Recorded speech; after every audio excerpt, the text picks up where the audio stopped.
హైదరాబాద్ లో నాంపల్లి ఎగ్జిబిషన్ కు అన్ని ఏర్పాట్లు పూర్తయ్యాయి. జనవరి 1 సాయంత్రం 5 గంటలకు నుమాయిష్ ప్రారంభం కానుంది. ఫిబ్రవరి 15 వరకు 46 రోజులు జరుగుతుందని మంత్రి శ్రీధర్ బాబు తెలిపారు. దేశ విదేశాలకు చెందిన ఉత్పత్తులతో 2000కు పైగా స్టాల్స్ ఏర్పాటు చేయనున్నారు. 25 లక్షల సందర్శకులు వస్తారని అంచనా వేస్తున్నారు.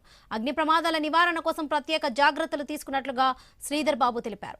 వాచ్ టవర్స్ నుంచి పోలీసుల నిఘా ఉంటుంది. మొబైల్ ఫోన్ సిగ్నల్స్ కోసం ప్రత్యేక టవర్స్ ఏర్పాటు చేశామన్నారు శ్రీధర్ బాబు.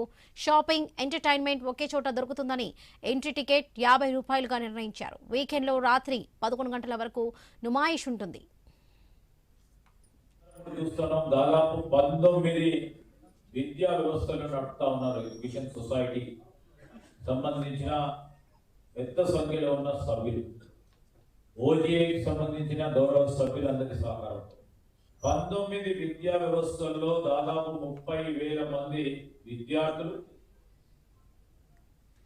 ఈ వివిధ విద్యా సంస్థల్లో పనిచేస్తా ఉన్న 2,000 మంది staff, teaching and non teaching staff. వీటన్నిటితో పాటు గవర్నమెంట్ కు సంబంధించిన రెవెన్యూ అంశంలో కూడా ప్రధానమైన పాత్ర వహిస్తుంది. మనం